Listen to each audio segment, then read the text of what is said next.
Hello, everybody. Welcome back into the co-opting AI space. Come on in, sit down, kick back, relax. My name is Mona Sloane. I am a social scientist. I study artificial intelligence. I am the host of the Co-opting AI series. I am a professor of data science and media studies here at the University of Virginia, where I run a growing research group called Sloane Lab, and together with wonderful undergraduate, graduate, and postdoctoral researchers, I study how artificial intelligence changes how we organize social life.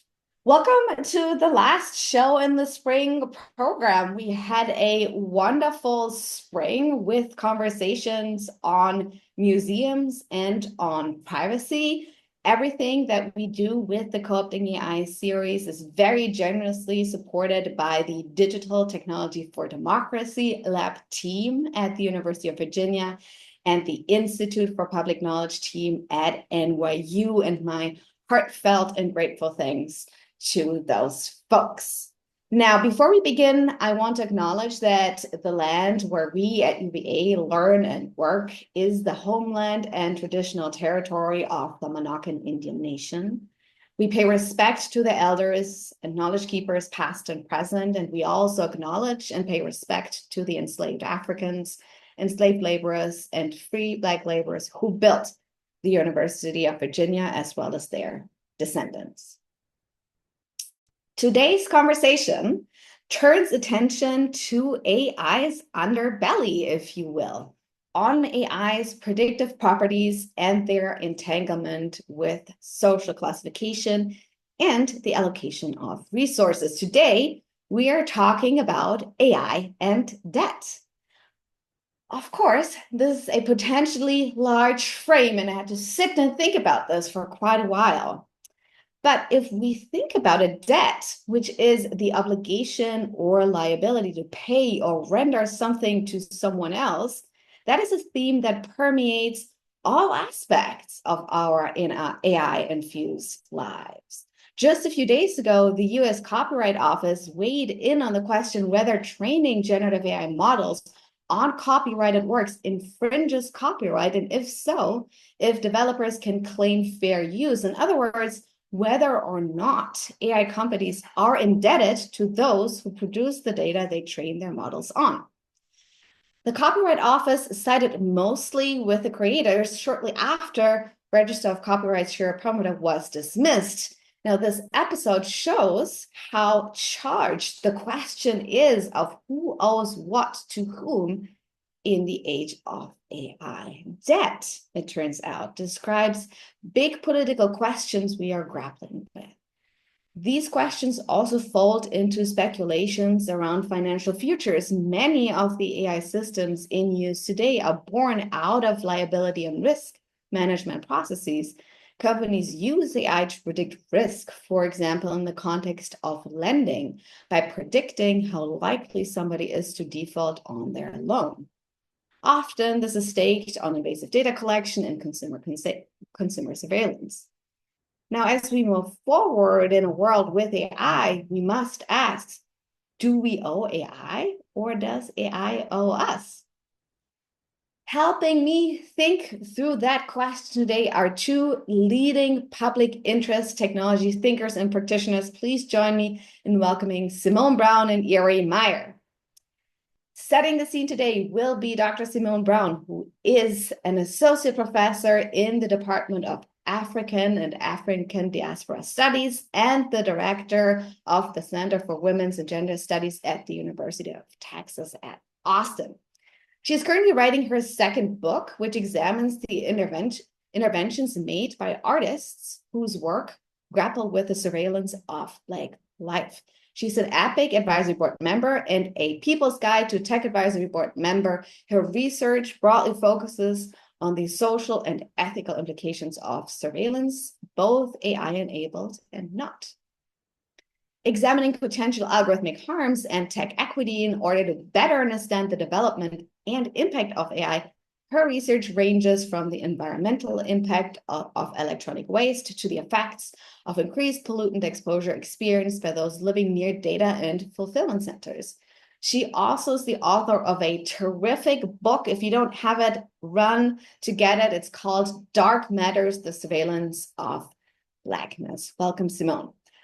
Following Sloane will be Erie Meyer today, who is the former chief technologist at the CFPB. At the CFPB, Erie led a team of expert technologists, all of whom were recently dismissed by new CFPB leadership.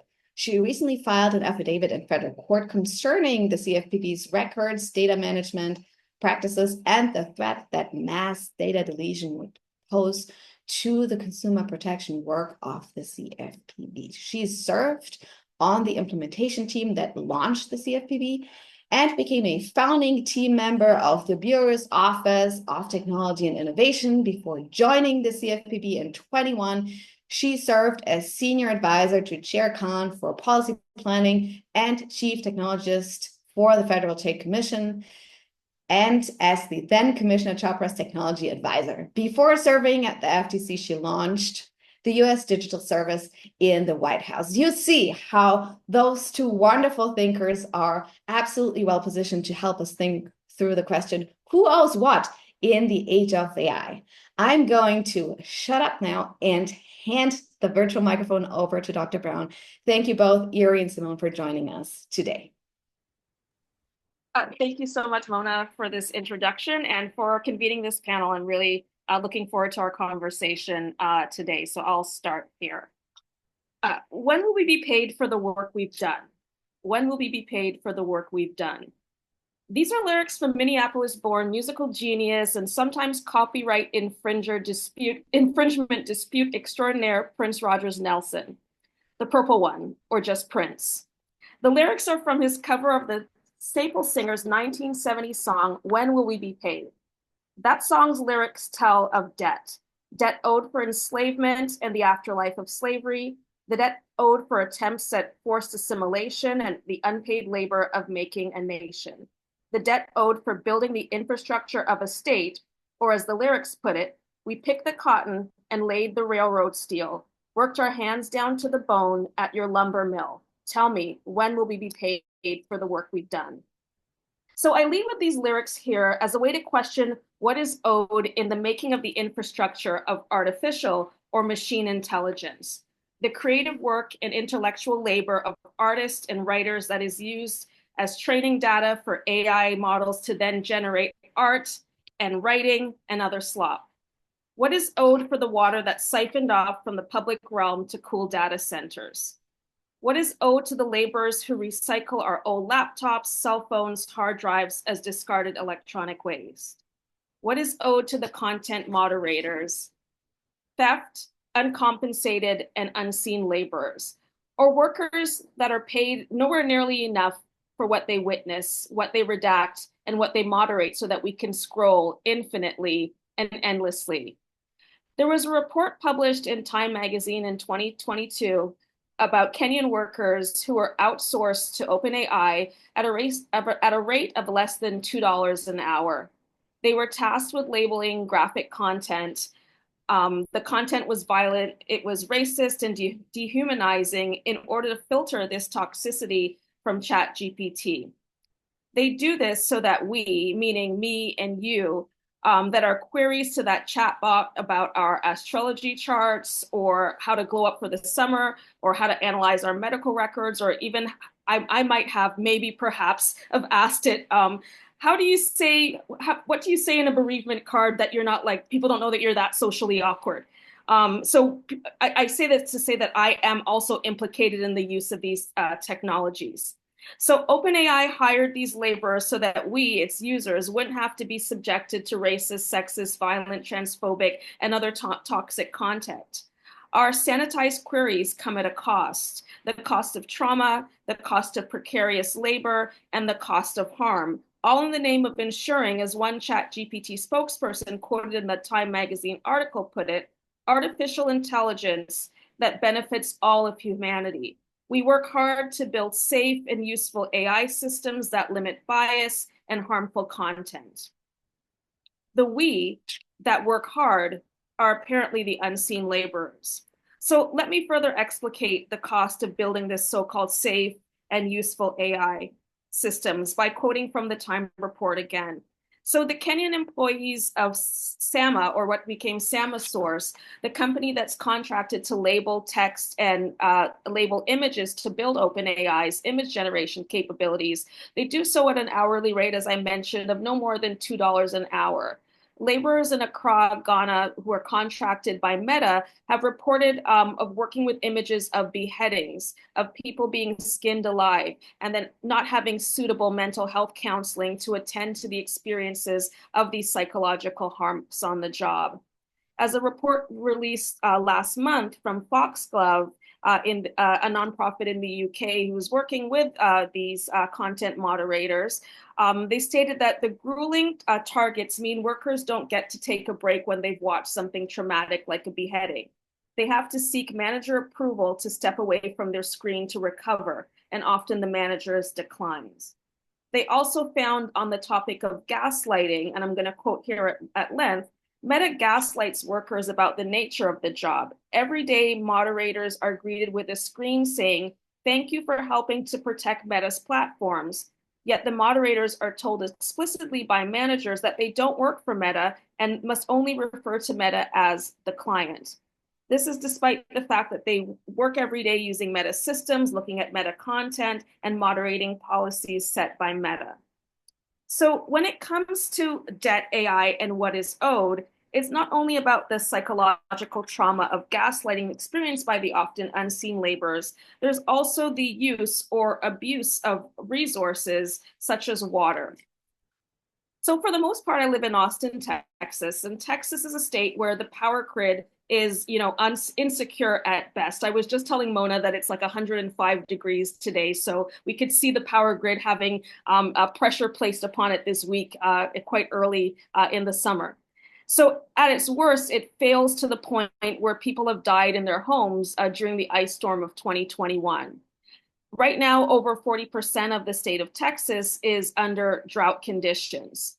And so there was a report in Bloomberg just last week that found that 2/3 of the data centers that have been built or been planned since 2022 are in areas in the U.S. that are already experiencing high levels of water stress. Texas is one of the top states where water stress is high, and yet data centers are being built. And these data centers are guzzling water. So some of them are consuming as much as 500,000 gallons of water on a daily basis in order to cool the servers. And we know that water is an infinite resource. And so, of course, there can be no artificial intelligence, no Ring doorbells, no queries about my birth chart to ChatGPT or machine learning with digital voice assistants without the materials that make up its infrastructure.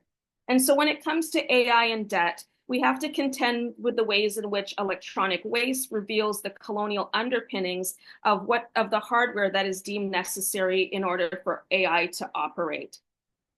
So cell phones, televisions, small and large household appliances like microwaves and refrigerators, TVs, laptops, computer hard drives, cameras, anything with available copper, trace minerals, and also amounts of gold, platinum, and other elements are part of the recycled electronics market. So a few years ago, I was able to spend some time in Accra, Ghana, with a set of researchers there at the University of Accra that were doing some work on the health effects of electronic waste work.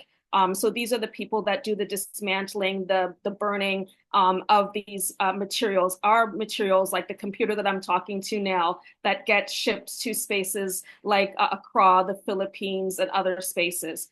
It's been said that cell phones contain more precious metals by weight than raw ore, and that 1 million recycled cell phones can be rendered into 35,000 pounds of copper, over 700 pounds of silver, and 75 pounds of gold.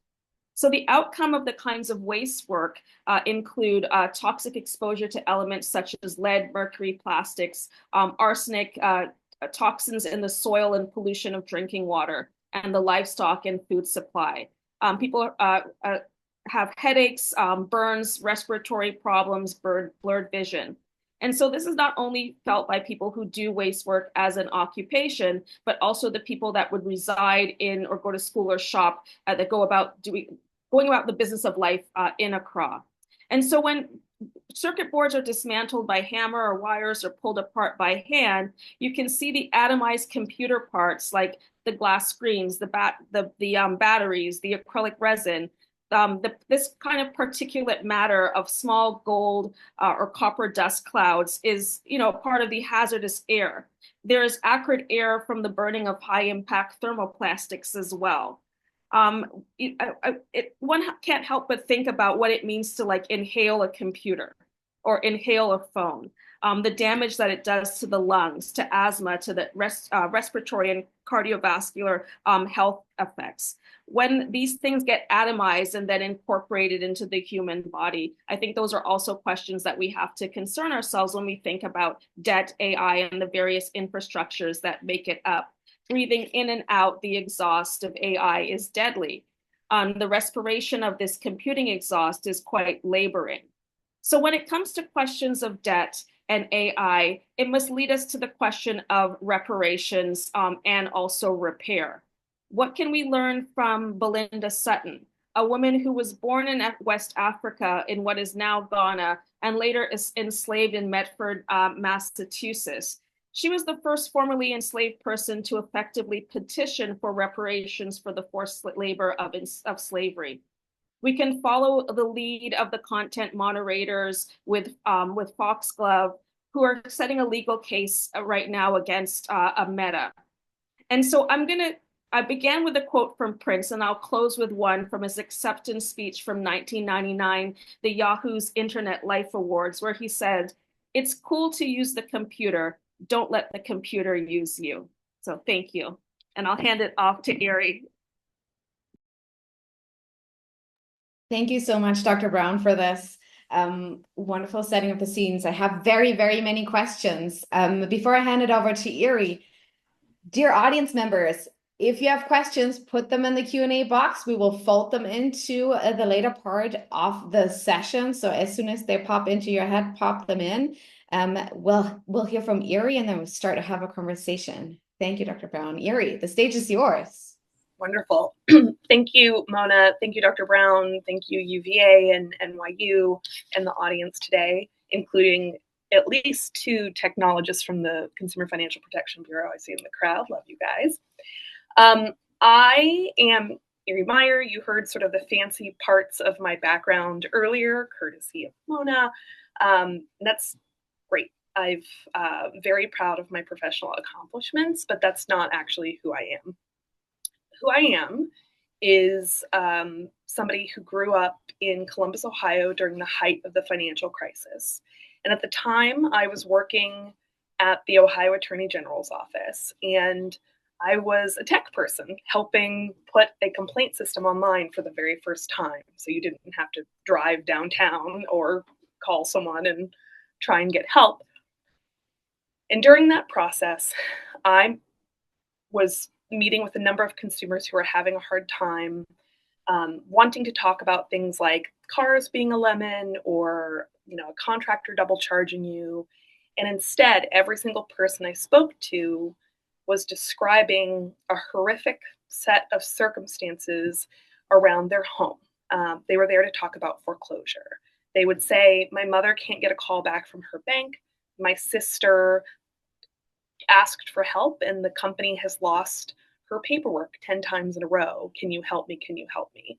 And frankly, I don't know if it's radical, but it radicalized me in the sense of understanding that financial systems are just systems and they can also break. And the cost of a broken financial system is one in which there is expansive human suffering. And it sort of began my journey as a consumer protector.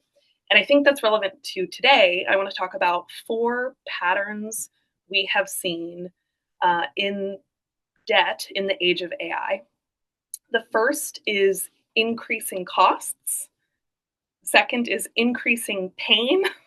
And the third is increasing scams. So for increasing costs, it used to be that if, let's say, Dr. Browne and I were standing next to each other in an aisle of a store, we would both see the same price and be able to buy the item for the exact same price. A term you may or may not be familiar with called surveillance pricing has changed that.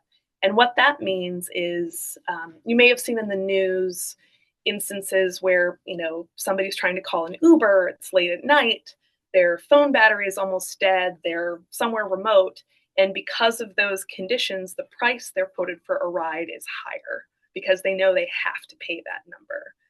That similar approach to pricing, there's evidence that that is now being applied to normal consumer goods, even physical things in stores, with the data collected from payment products, with profiles assembled about you. Maybe you yourself have never used AI, but that doesn't mean AI is not using you to help firms extract as much money as possible from you. In addition to that, we see conduct related to dark patterns, or this idea that visual manipulations in order to elicit an ideal for the company outcome. When people ask me what a dark pattern is, I sometimes refer them to the asshole design subreddit, where you can see lots of explicit examples of where people are being tricked into paying more. A famous case of this that our team worked on was against Capital One, who we caught using design manipulations to allegedly steal $2 billion from consumers who were just trying to put money into a savings account. Those screenshots are online and they will curl your hair. But also there are things like enrollment management firms. These are firms are sort of like a middleware where they're helping other, sometimes higher ed institutions profile and scout potential customers, not students, customers, and decide, hey, I think we can make this person pay more than another similarly situated student. That is not transparent to the person who's being charged the jacked up prices. It's not transparent to the people who are trying to make apples to apples comparisons. And it ultimately can devastatingly increase the debt burden that people face for the rest of their lives. Another thing is our mothers here on this call, none of them could have bank accounts in their own name. My mother didn't get the right to have a bank account in her own name until she was in her 20s. Black mothers had an even longer road to go to get access to financial accounts in their own name. And one of the provisions of that right that we have is that if we are denied credit or if we are offered a higher interest rate with credit, those financial institutions by law have to tell us why. However, when you hear people describe, I love this, theoretical abstractions about problems with explainability in AI, that does not preclude those firms from following the law. Meaning, if you cannot tell me why you're offering me this bad price or this declined opportunity, you can't do it. The headline way to say this is black box credit algorithms cannot deny people credit. That's simply banned. I think some firms are still trying to do that. And for example, if they realize that I have been on a women's tennis team and I buy tampons regularly and other things about me as a woman, and I'm offered more expensive credit because of it, they can attempt to obscure those decisions rather than saying, we figured out you're a woman, by saying things like, oh, your profile better suited this credit opportunity. So those are just some of the ways we see costs being increased, which can really hurt people in the context of debt. Another example, the second bucket I want to talk about is increasing the pain. So this is terrible and I'm obsessed with it. Every one of the 10 major financial companies, major banks have adopted AI chatbots in their service interface layer. in 2022, my incredible team put out a report that highlighted some of the problems that come up when a robot is trying to answer complex and serious financial questions. Things like, why is there money gone from my account? Or what is this fraudulent transaction? Or why was I overcharged? Or any sort of question that you could reliably guess a robot would not be good at answering. And the way that we found these problems was by searching our complaint system for the word human. Normal people didn't realize that a robot was the blocker between them and a straight answer, but they absolutely knew that they needed to talk to a human. So you would see people, whether it was a senior or just somebody who was over arguing with this robot, like, please let me talk to a human. And we really found that that was an extremely painful experience for somebody who was already going through being possibly overcharged and going through the pain of calling a company to try and get a straight answer. That AI was really part of that pain in many cases. Another example is around data pollution. This idea sort of, Dr. Browne mentioned the slop, which we're all talking about at the moment. That slop can also pollute information about you as a borrower. So I don't know if anyone here has ever applied for a job. They do a credit check and say, you have a bunch of funny things in your background, things that you've never heard of. You've never been to that state. You absolutely did not get a hearing aid. Like, all of the things are not true. And you might be asking yourself, how did this even come to be? We find that, again, sometimes middleware firms, sometimes firms themselves are using inaccurate information, predictive information, frankly, sloppy information in a way that makes it extremely painful to clean up because it's whack-a-mole. If you remove it from one report, maybe it pops up in the other. If you remove it from the 3 major reports, maybe it pops up in a specialty credit report. It can really turn into whack-a-mole, despite the fact that you haven't opted into doing business with any of these firms. And then finally, I want to talk about the increase in sophisticated scams. So I think the nightly news would like it if there were a ton of voice cloning cases exploding. And there absolutely are cases where people's voices are being cloned. But what I want you to think about is the difference between how effective a scam would be on you if you called and said, I'm royalty from another country, send me this much money tonight, versus somebody knowing where you went to college, knowing your family's names, knowing that you actually were waiting for a delivery that you kept, you know what I mean? Like, they're able to assemble so many details about you. They're able to generate content based on those profiles and details. It goes from sort of a scattershot approach to a surgical exfiltration of your money that ultimately can dramatically impair your financial ability to meet your existing obligations, because they're able to collect and assemble information about you in such an effective way and at scale. And with many of these firms saying, oh no, we have no idea what people are doing with their platforms, which I, again, would direct you to Reddit to better see some very specific examples, both of people who've been targeted and for people who have ideas on how to exploit AI to get money out of people. So that all sounds horrible and bad. I already did a shout out to our moms. It was just Mother's Day, so I'm not done. Our 4 mothers also did a bunch to protect us. And I really want to encourage you, in a lot of the policy conversations I'm involved in, people say, if we just had a federal law, if there was just a new federal law.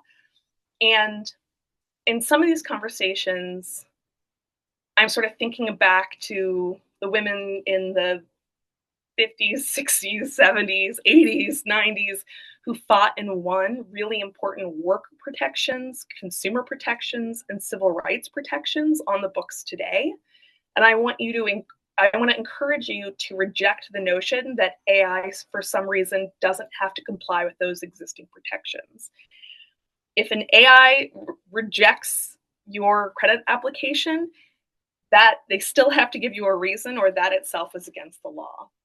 If medical debt is being slopped onto your account because of sloppy instrumentation, it's still illegal for a nonprofit hospital to be charging you when you can't afford it.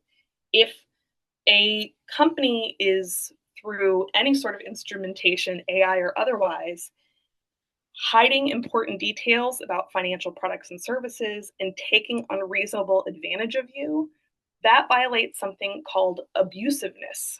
There's a standard in law where they didn't have to specify every single terrible business practice. They specified abusiveness. There are certain things, and this is not a notice and consent whack-a-mole where you can say, I'm going to do this. It is the idea that certain business practices are simply abusive and simply should not be allowed. I also say that with the acknowledgement that many people do not see the benefits of those laws as they exist today. But coming from the former enforcement community, I'm enthusiastic about the power still in state AG hands and the public's hands and organizers' hands to really fight back and to assert these existing rights in defense of borrowers and people with debt everywhere. So thank you. Thank you so much, Erie, for this tour de force of the three harms. I have so many thoughts. Thank you for this. I want to invite our audience members to start putting questions and comments into the Q&A box as we begin the conversation with one another. I cannot help but think about coming, from what I've heard from both of you, think about AI as some sort of infrastructure to all these kinds of institutions that we encounter as part of living our lives, institutions that we're enrolled in, but at the same time, an infrastructure for creating some form of debt or extraction or harm. And so I'm not sure if in the academic community or the practitioner community or the public discourse or in the policy discourse, we have really actually asked ourselves that question. What even, we always say there is no definition of artificial intelligence. And then I myself, we have these technical definitions and, we have these definitions that regulators use. But what would both of you say is the meta sociopolitical definition of artificial intelligence if we think about it vis-a-vis debt in the way in which you two have just done? Does that make sense? Like, what is this thing if it has everything to do with debt? Here, I'm going to start with you first because we're doing the reverse round.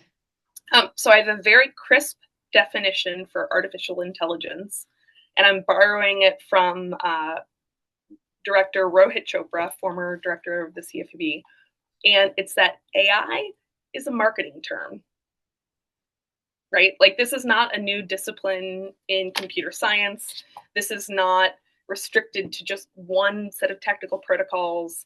When the CFPB stood up in 2011, we used natural language processing frameworks. And when I investigate companies, they will say with a straight face, like, oh, we're using AI to revolutionize everything and AI for good. And then, you look under the hood a little bit, and often it is not what I think a computer scientist would call AI. Same with things like, I can't remember the name of the firm, but there was a company where you would take a picture, Expensify, you'd take a picture of your receipt, and then AI would synthesize it and recognize it and put it into the system. It was some dudes typing it in. And so I think that the universal theory that's tying this all together is that it really is a marketing term, and that I find that advanced computational work that actually functions and complies with the law and is not designed to raise money from venture capitalists, people are often more specific about what it actually is, whether it's, again, natural language processing or PyTorch implementation. There's a bunch of other ways to talk about it, but I've really discovered that AI is, to me, in many of these cases, simply a marketing term. Simone, what's AI? Thank you, Erie. And we have some questions I'll start to fold in soon. And it's a marketing term that so much can be mapped onto. And so I think I will leave it there. But your question of extraction and understanding it as a marketing tool, one thing that really struck me in Erie's presentation about the harms, the pains, and the scams was a lot of people are looking to Reddit and other spaces to map and to understand what's going on in our current moment when it comes to AI in general as the shorthand marketing term that we're using here. And I think it would be really important if people are looking for solutions or what we can do is to first map the extraction, map where the data centers are, map what the scams that are happening and the ways that the people have, fought back against the chatbots by saying human or saying the F word.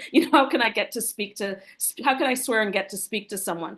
And so I think that a beginning process for us to understand how this shorthand term has been used as a marketing device, and just to map out its conditions somewhere. And unfortunately, or maybe fortunately, it's happening in spaces like Reddit that are not necessarily owned by the people. But if we can find some way to understand it, I think that's a starting point.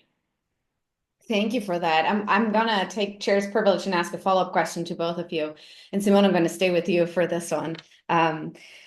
When we think about debt, right, owing, or the idea that somebody owes something to someone else, what I heard from both of you was that this certainly, I mean, always, but also in the context of AI, is staked on making somebody else visible in some kind of way, right? You spoke about surveillance and privacy, and we have some comments and questions on that, but I'm more wondering about AI as a tool for making individuals and communities visible in a particular way to almost construct a debt situation or to suppress a debt situation, Simone, which I think was kind of what you allude to. And of course, in your book, Dark Matters, and your work, you talk about the lantern lights in New York City and the making visible of the Black body. So I wonder if you could speak to that a little bit, the making visible or the making invisible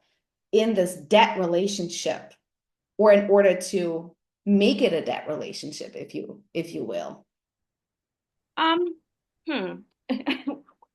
guess what can we make visible? But when I'm thinking about debt, and I started with Prince, who has been very much or was very much an antagonist when it comes to the rights, copyright law, and his own intellectual property. And I also spoke about the content moderators and the making less than $2 an hour and having now a case against whether it's OpenAI or Meta or other companies. And so it could look like a particular individual is owed, and that is quite often the case. When our medical data is being used, or we're being denied wages, or being denied loans or so.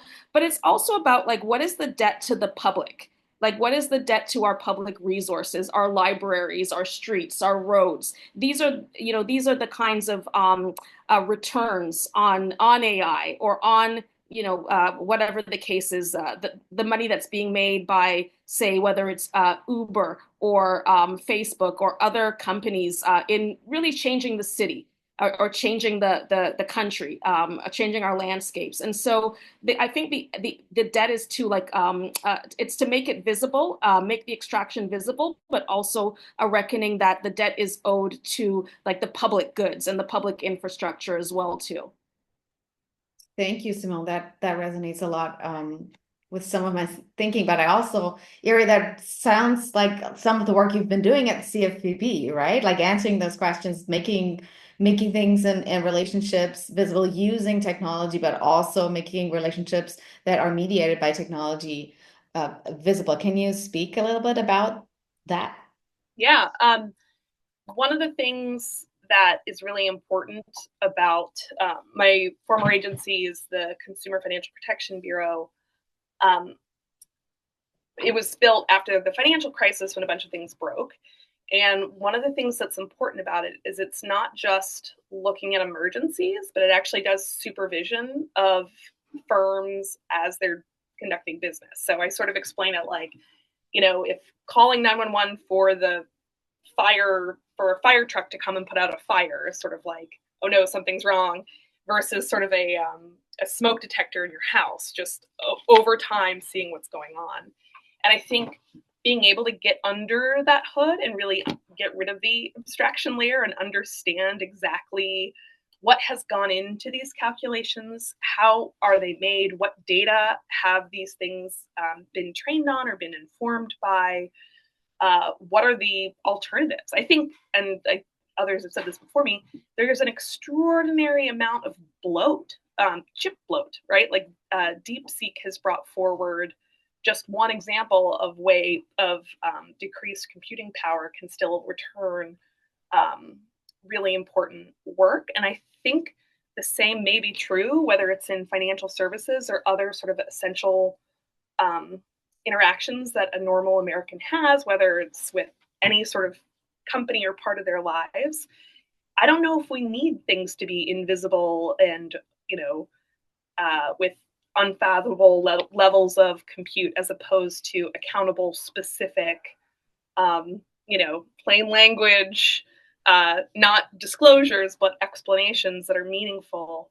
And I think part of what is wild is no normal person could guess that when you use, Google Pay on a Pixel phone, that they have in their terms of service that they can collect the temperature of your skin during those transactions, and they could not forward predict how that would later impact your credit profile. And why would they? Like a computer scientist might not even be able to figure that out, let alone a financial regulator. So I do think that making visible or invisible the calculations that are being done, the ways that you are being limited or extended opportunities, both as an individual, but also for those public goods that are supposed to be watching these systems and enforcing the rights that people have fought and in some cases died for. Thank you for that. I'm going to follow up on that with a question from the audience. Jeffrey Perone is saying, well, there's a few folks who are saying, well, humans can't possibly process a real explanation of an AI system. It's just too much information, right? The math is too much. On the other hand, Kahneman has said, and others, that there's a good case for algorithmic decision making. We can and should use AI in algorithmic decision making if systems are open for public review. Are you suggesting the latter? Well, we need to make them open for public review. What would that look like? Would you say that some of the work you've done at the CFPB was part of that public review process? How do you think about that? Because obviously the AI explainability, transparency conversation is, I think, a little bit stuck on, oh, we just need to open up the black box and then we'll make meaningful decisions and everything will be fine. And we can regulate and innovate better. Yeah. Great question. Here's what I would say. One of the things that's fantastic about some of these old laws that we have is that they're pretty crisp. Like they didn't go into exactly how many variables can you explain. So the Boolean test is it explainable or not? So I think it is not me to say these are the number of factors that are acceptable. It's more that it was decided by Congress and must be enforced by the agencies. And if AI is spitting out a thing that is not understandable for any of these reasons, shout out to the developers, hopefully improving the performance over time. And I would also say that at the Federal Trade Commission, there's a concept called substantiation. So if you're selling a diet pill and you're saying this diet pill, it will make you lose 20% or blah, blah, blah, whatever, you have to show the science behind that. What are the peer-reviewed studies that actually look at this, that confirm this? I think some smart people have asked about the application of substantiation requirements to AI. And I think that, like, the same thing about public, I believe in open source, for real open source, not open source washing, but I've also been part of lots of, like, federal notice and comment periods where a normal person who's late for the bus and's got to go pick up their kids doesn't have time to go through and meaningfully engage in the notice and comment process. So I worry about, like, for public review as being a way to sort of blame the individual when these are really collective problems and systems that we all have to live with. So that was possibly a more complicated answer than you wanted, Jeffrey, but I appreciate the question. Yeah, and that's an ongoing conversation, right? I mean, that's not going to be solved in one go. And I think these kinds of public conversations, at least I would hope that conversations like these actually move the needle a little bit.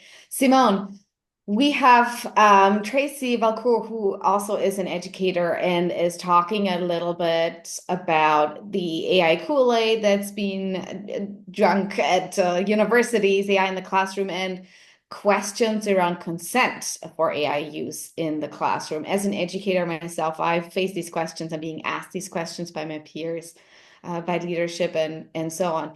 Can you reflect on that, the use of AI systems in education vis-a-vis the conversations we're having around that? Because of course we can meaningfully use AI in the classroom. I've seen it. I know students who do a wonderful job of critically and productively using AI systems. I've seen colleagues do wonderful things with AI in the classroom. But there seems to be always a debt relationship of some sort as this happens.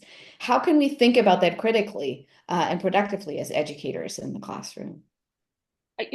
Something that, like, always strikes me, or not always, I guess recently, is why so many colleges and universities are on board with this AI. My institution last year was the year of AI, and for me it's like, what's the profit model for a lot of these companies here, whether it's Meta or Google or OpenAI or whatever the case is, and who is, or what institution becomes basically the mark that's going to pay for these companies, because are they really profitable at this moment? Whether it's ChatGPT or so on. And for me, it's possibly the kinds of subscriptions that come out of universities, making professors, learners, and other people within those universities use these technologies. I know there's a lot of colleagues that are going back to the Blue Book exams or other ways to thwart the use of AI and cheating scandals at our various institutions of learning.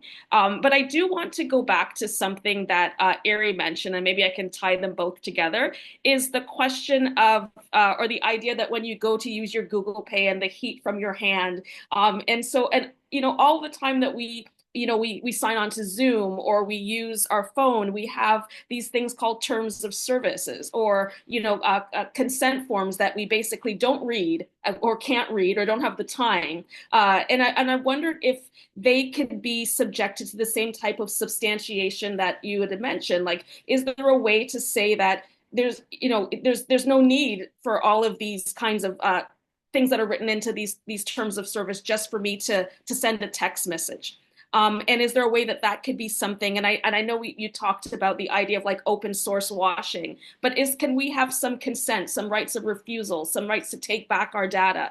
Are there spaces within within law, within government, or within protests where people can have a right to choose when it comes to how our information is being used to train and to serve whatever entity, AI or not?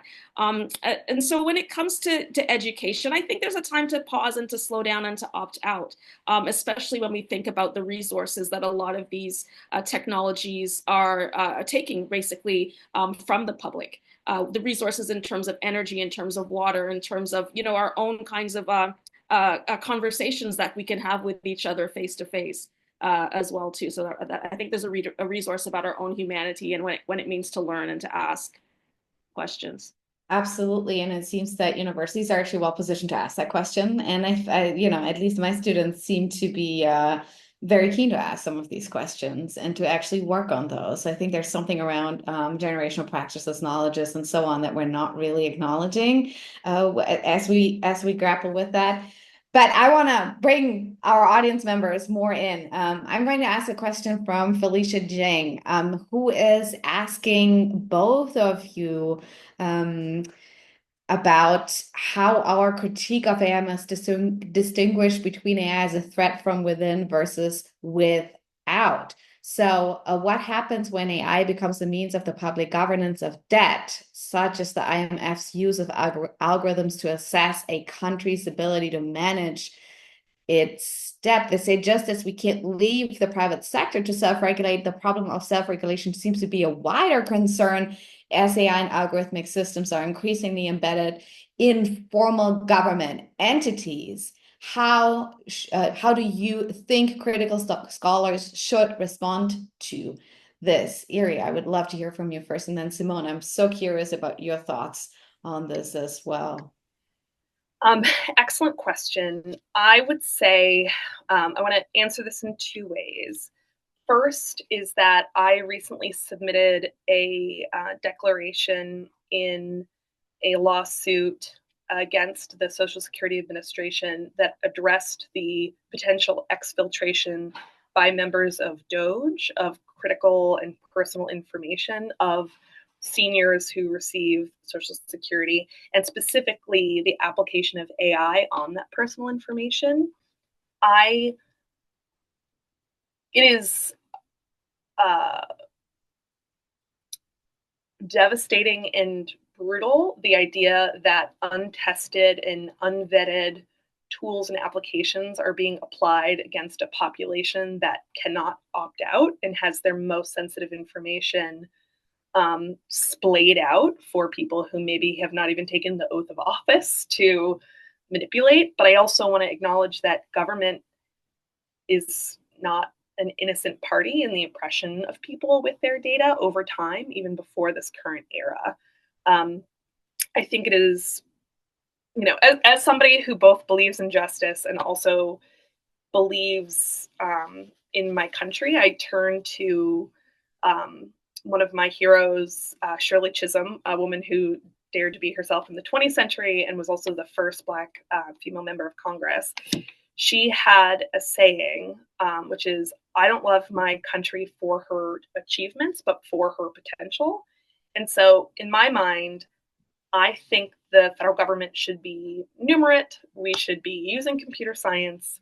I think the sloppy implementation of broken, janky, rights stealing AI on top of people who can't get away from it is like unforgivable, and there should be trials at some later date specifically about that, number one. Number two, I also think that there is an infestation of private sector firms selling faulty software tools and AI to the federal government. And I don't just mean a website that doesn't launch properly.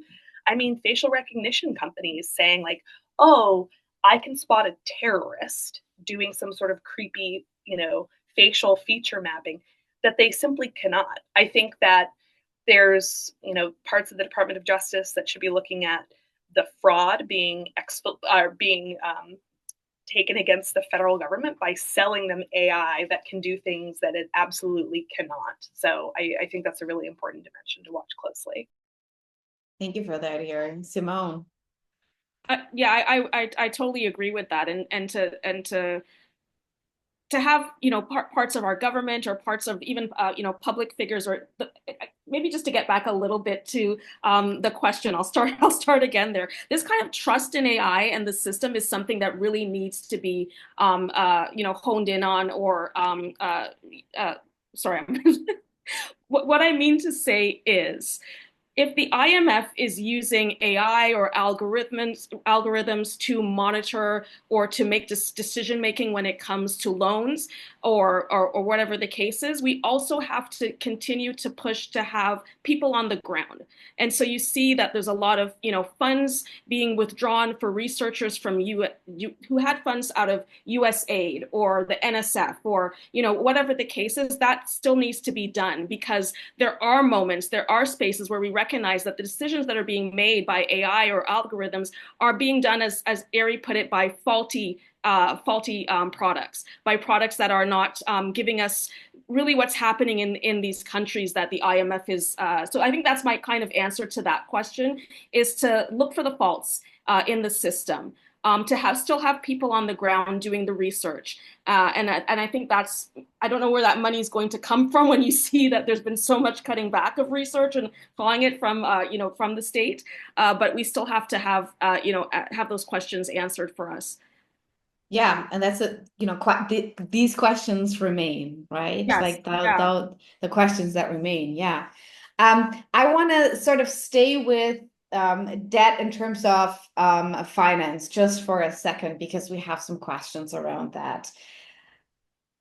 James Sherry asks or says, well, the harms are important, but what are tools and methods that we have as consumers? I think it's important to acknowledge that frame that they use here in using AI to insist on, enforce, or regain control of our financial life. In other words, is there something here that we can grab as individuals or as communities to take care of our financial health and wellness in the AI space?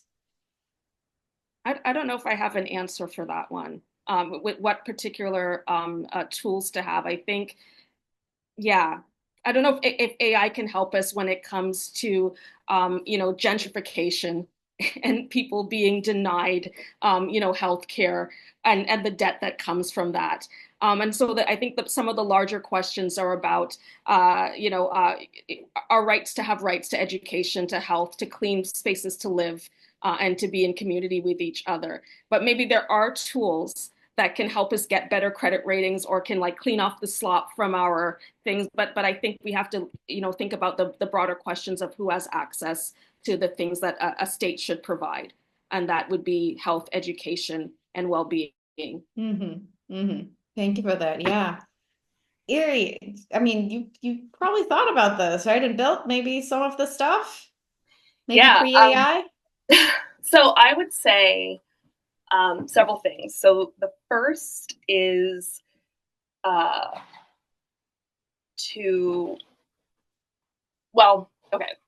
I'm gonna stick with one thing instead of making this lengthy. I would encourage you, for any part of your financial life that is being harmed, and it's difficult because many parts of discrimination are invisible to the individual, which is part of the reason why you need collective bodies to do oversight. But as an individual, if you receive a fee that you don't think you should have gotten, if you get denied for a medical procedure from a health insurance company when in fact, like, your doctor told you should get it, if money is taken from you by a company, most people have no idea, and I want to tell you that there are regulators that are hungry for your complaints. And I specifically mean your state attorney general. If we in Ohio had gotten 20 complaints on a particular topic, it would have been huge news, right? So you can say, hey, I was using such and such platform and they upcharged me at the end. There are human investigators that are reading those very carefully and going to look into them and will help get the charge off your account if they can. Same with health insurance. People feel very over a barrel when they're being automatically denied for services, sometimes by AI decision making or medical procedures. State insurance commissioners have a front row seat to the most brutal implementation of AI that's really hurting people and can really harm someone's financial life. And again, they're like thirsty for your complaints. State insurance commissioners are incredible, and these are people that will not be befuddled by AI. They see it in their work, and they really want to hear from people who are experiencing that. The other thing is, we have sort of this culture where people will complain on Twitter or Blue Sky or whatever if a company wrongs them, and like you vent however you need to vent. But one of the big benefits of complaining to a state AG or complaining to a state insurance commissioner is it helps everyone else, because these are their regulators and that they can go back over and make sure everyone is getting the same benefit as you. So I would I realize that's not exactly your question, but I think it's really important to shout those services out. Right, and it speaks to the making things visible point earlier, right? And then, I mean, once we acknowledge the sort of process and the significance of that, maybe we can ask the question, what kinds of technological tools can we use to, aggregate complaints or incentivize complaint making, which is the making visible of when systems don't work or when they are designed to inflict harm.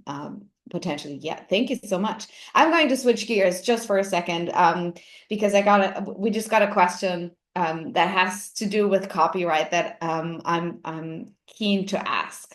So, Ellie Vertsiotis is saying, well, it's a little bit confusing that on the one hand, we want open source values and we have an open source conversation. We're saying, we need open everything to make this work. But on the other hand, we are concerned when the AI uses data without respecting copyright or crediting creators. That's a tension. Can you respond to that? Because that gets to the debt point, right? Who owes what to whom? Happy to. I will just say for my money, and please let me know if anyone has an example they would like to share. I have yet to see a truly open source AI implementation ever. And what I mean is, like, if your weights are open, that's fantastic. If you're going to tell me the names of some of your data sets, that's fantastic.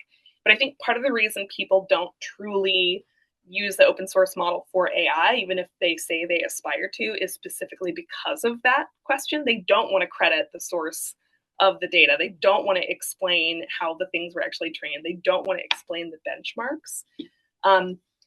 The open source ethos and systems and communities that I'm part of, it is really, it's exactly like my crafting communities or my mom's communities. It is like a building of community, like literal community, where we work collaboratively to accomplish a goal, and the opacity of a part of it would break all of it. So the open source that I know and love is very different from what we're seeing in AI today. Thank you, Simone. I'm so curious to hear your thoughts on this, because you work with creators and you brought us friends today. And I probably have to leave that with Prince, because I'm not. I think there was a recent. I think Erie might have spoken it. There was a recent a report that came out around copyright and AI, and so I would have to kind of get a bit more details on that. But I'm concerned for all of the artists and the authors whose work has that that they work their blood, sweat, and tears into, that has been used to train AI. And if that is the debt that we have, where's the money at? In terms of like where's the payback for these things? And so those are some of my questions. Or is there an AG that we can turn to? Is there a comment box that we can ask for, our payback for the ways in which our knowledge production, our creative labor has been used to, create some Ghibli or something like that for, OpenAI? And so those are the questions that I have, and I share that with the questions from the audience, is like, what can we do at this moment? Because it seems as if we can't get the toothpaste back into the tube. But is there a way to slow it down? Is there a way to, to process it differently? Yeah, and that's a great image, the toothpaste out of the tube. And I think that particular report that came out of the Library of Congress recently is really has surfaced that quite energetically, I would say. I'm going to invite more questions from the audience while I am going to turn attention to the particular problem of surveillance and pricing.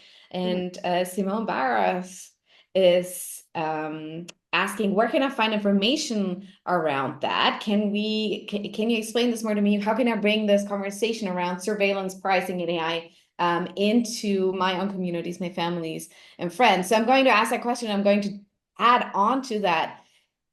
in your scholarship, your experience, your professional expertise, what are the sort of historical overlaps between pricing and surveillance? I know, Simone, you've written extensively on surveillance and technology for many years. Has sort of the pricing ever, surfaced in that work?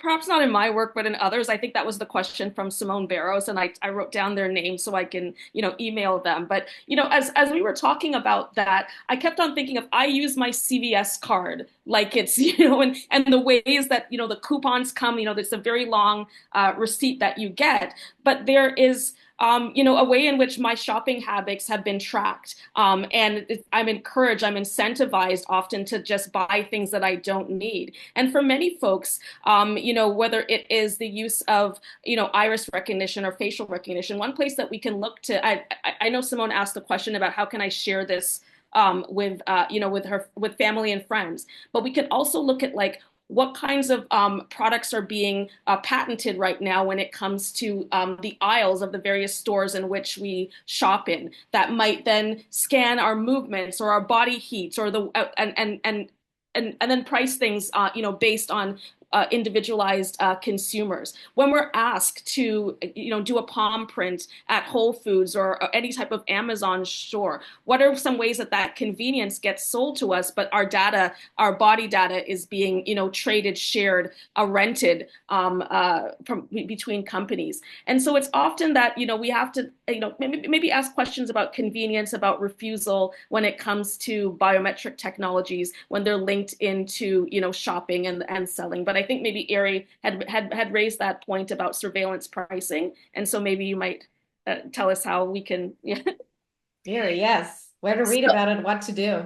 Yeah, so part of why you don't know more about it right now is they really don't want you to know about it. And so the Federal Trade Commission has a report out that was done right at the end of the Biden administration around surveillance pricing. There's a special authority they have to essentially subpoena companies just for data and records for research reports. So they looked at a bunch of different firms that were involved in surveillance pricing and looked at how they were collecting data and how they were setting prices and published that report. It is opaque on purpose, and it is an action of collective power to learn about it. So I'm very excited for you to see more about that. There've also been a couple of interesting podcasts about it. One called Odd Lots. So if you search Odd Lots podcast surveillance pricing, there's a really great episode there too. Thank you for that. I will definitely check that out. We have about 7 minutes left, so I'm going to fold in more questions. Tim Wood-Powell, very early in the conversation, thanked both of you for excellent presentations, but is also asking what are potential solutions, and I'm going to take the liberty of interpreting that as not just technical solutions to these thorny questions around how debt structures our relationship to one another in the age of AI, but also is a condition of AI systems in the first place. So what are potential solutions, Dr. Browne? And solutions, I will say, can also be questions and sets of questions. Yeah, and from this conversation, my solution that I'm hearing from everyone from Erie is we got to complain more. And whether it's complain, I think it's important we complain on Reddit, we complain on Twitter, but we also complain to the state, and complain looks like protests as well too. And so I guess. Yeah, could keep on complaining would be my answer, but also support, public spaces and public goods, and support, demand that we have support for our public schools and our public libraries, and invest in that. I think is important. That's where the debt is owed, really. Thank you for that. Public infrastructure. Erie. Okay, so I think that the people who defend our rights should be technical enough to understand how they're being attacked. So, for example, like the next chair of the Federal Trade Commission, the next head of the Security Exchange Commission should be able to go toe to toe with Dr. Browne technically, because this is how these firms, this commerce, our access to not just like, I want to buy a particular chip from a particular, like literal Dorito or something from a particular company, but how we experience power in our day-to-day lives is so often a company, and they are so often using technology to abstract that interaction, that I think just like it would be unthinkable to have a federal regulator that had no lawyers, it should be unthinkable that regulators at any level are outstripped by the companies that are employing these technologies to extract from us. I think about the famous case where there are allegations that Facebook was placing housing ads and not showing it to Black Americans. And it was Secretary Carson, Trump's HUD secretary, who initiated the case against Meta.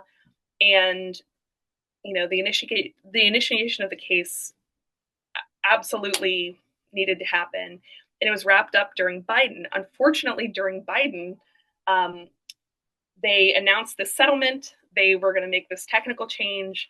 Meta put out this paper,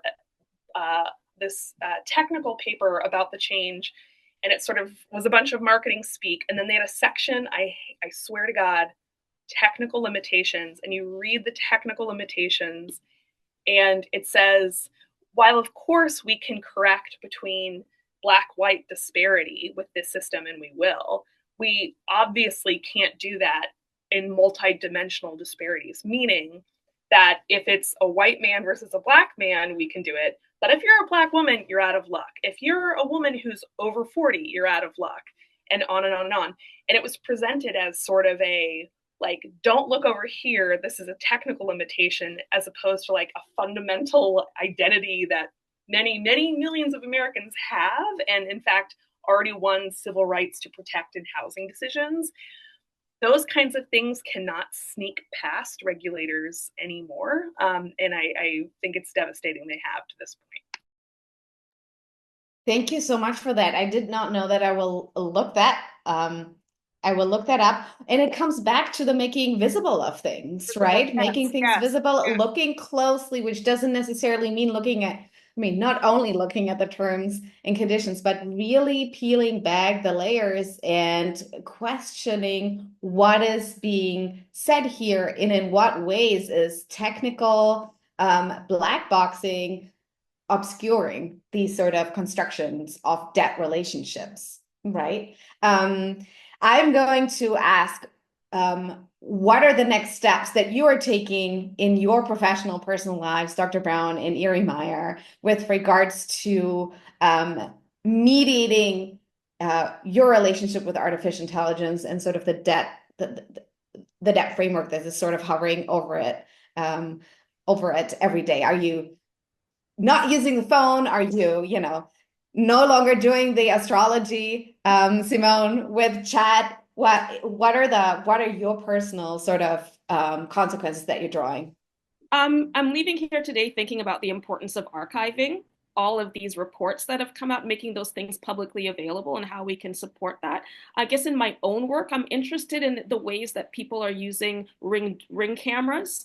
And I want to kind of think through that with the recording of people being detained, arrested, and snatched off the streets by ICE. And other entities. And I kind of just think about the ways that our country is littered with ring technology, and also with Gestapo like behavior by the state when it comes to immigrants and people of color. Sorry.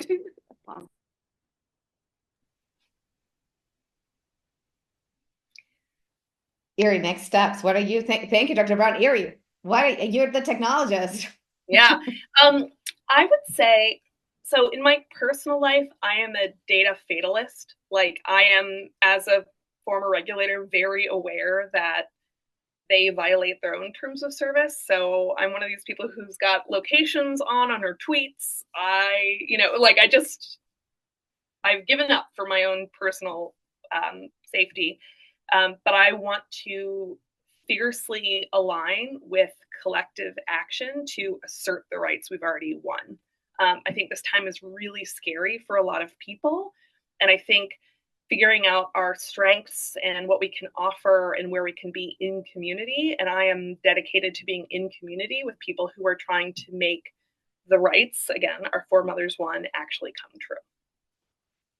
Thank you for that. And as you know, the German in the room, I'm going to say, complain more. That seems to be a good strategy moving forward. I want to thank Dr. Browne and Erie Meyer so much for their time and energy today, helping us think through these thorny questions around AI and debt. This was an incredibly productive conversation that I will be thinking about a lot as I navigate my own AI-mediated world. Huge thanks to our wonderful audience, and apologies to those who's answered questions we couldn't answer: Kathy, Walton, Andre, Tim, her, Peter. Thank you, and everybody who was here. This will go online. Also, Erie and Simone are incredibly productive, prolific, wonderful thinkers who write things. Simone has a terrific book called Dark Matters. If you don't have it, go buy it. It is amazing. Erie is out there and educating us about all the things we need to know. Thank you both so much. Thank you to our team at UVA and NYU. We will be back in the fall. This was our 50th event. We will have our 51st event in the fall, and we will be talking about taxes. That is the event we had to cancel last month because of the Zoom outage. Speaking of technology as infrastructure, that will happen on September 17th, 4 p.m. We will be hosting a wonderful group of experts, Ruth Brownstein, Max Cassie, and Eckhard Ernst, who will be considering fair distribution in the age of AI. Thank you all so much. Be back in the fall. Have a wonderful summer. Be safe. Have fun. Thank you.